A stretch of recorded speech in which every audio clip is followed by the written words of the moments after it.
We've got this week's top 10 ads in fantasy baseball coming up next on Beat the Odds. Don't go anywhere.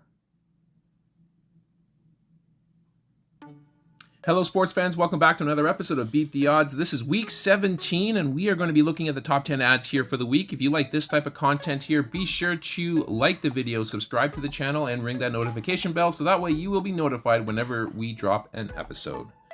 Let's jump right in here to number 10.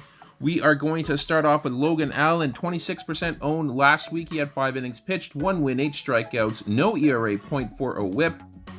Now before we get too excited about Allen, you must know that his start came against the Pirates.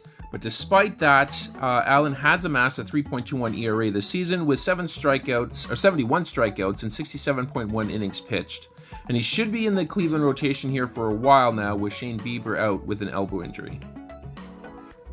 Let's move over to number 9. We got Orlando Arcia. 51% owned here, batting 8th in the lineup in Atlanta. Last week he posted 4 runs, 3 homers, 5 runs batted in, 200 average. After spending a healthy amount of time with a batting average hovering around 300, Arcia has seen it drop to 287 after hitting only 186 over the last 30 days. Now, I'm not too concerned about that. The only way that I'd really be nervous rostering Arcia is if he happens to lose playing time.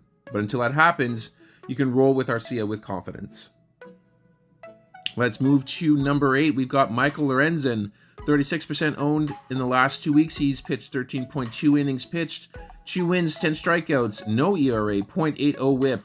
The controversial pick for Detroit at the All-Star game has been on a tear over the last month. He's posted 3 wins with a 2.20 ERA and a 1.05 whip, and he hasn't allowed an earned run in his last 3 appearances, including 6 innings of 2-hit ball in Seattle. Now, Lorenzen is a control pitcher that happens to induce a lot of soft contact, so those whip numbers that we are seeing here should be sustainable, and that should give you a nice floor to work with if you happen to pick them up.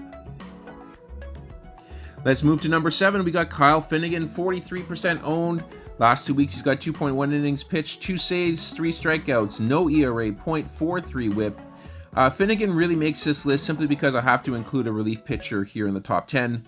Hunter Harvey, of course, is out due to injury, which gives Finnegan some runway to work with. He does average 97.2 miles per hour on his fastball, so he does have that weapon at his disposal, but he does need to avoid hard contact in order to keep the role once Hunter Harvey returns. Let's go to number 6. We got Trevor Story, 43% owned. He's sitting on the 60-day IL at the moment. Now, I bet a lot of us has forgotten about Trevor Story in fantasy baseball. If your team needs infield help, you should really pay attention to this. Story hit a home run in his first rehab game on Friday, and if all happens to go well, he should be back in Boston within a couple of weeks. The time to pick him up and stash him is now. Let's go to number 5. We got Jeimer Candelario.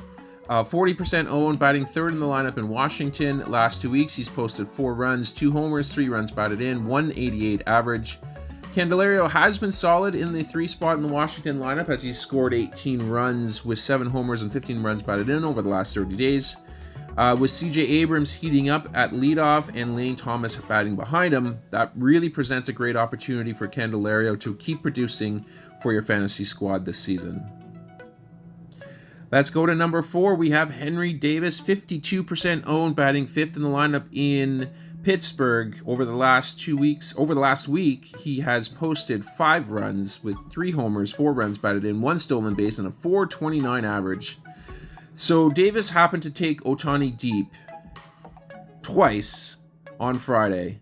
In 98 at-bats in the majors, Davis has been a pleasant surprise, hitting .286 and contributing in pretty much every category. His production since being called up happens to rank 3rd amongst players with catcher eligibility. He is certainly a must-add, and if you need a catcher or even an outfielder, I would keep an eye on Henry Davis for sure.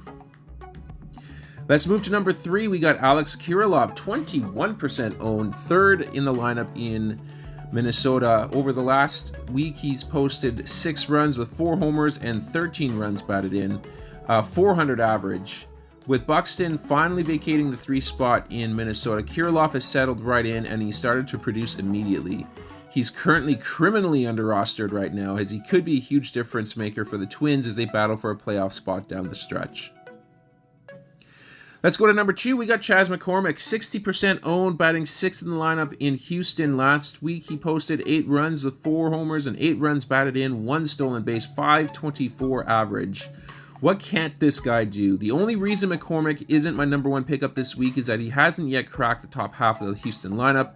The keyword there is yet, as McCormick would be a much better fit at number 2 than Jeremy Pena.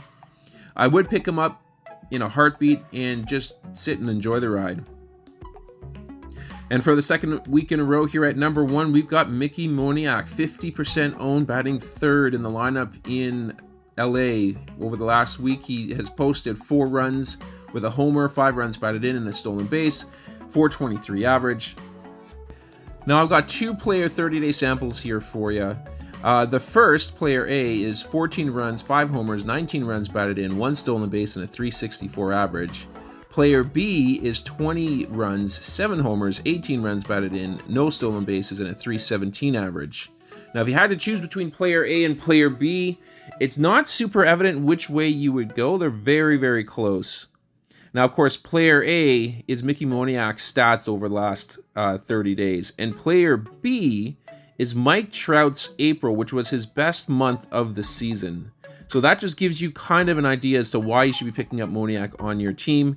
His sample size is large enough for us all to take notice. Even when Trout happens to make his return to the lineup, Moniak is going to be locked into a prominent spot for LA. This is likely the last call on Moniak. I really do expect that his ownership is going to skyrocket here this week if he keeps doing what he's doing. And that's going to do it here for this episode. I hope you guys enjoyed it here. If you did, please leave a like on the video and, of course, subscribe to the channel. We are going to sign off here for now, but we are going to catch you guys on our next episode.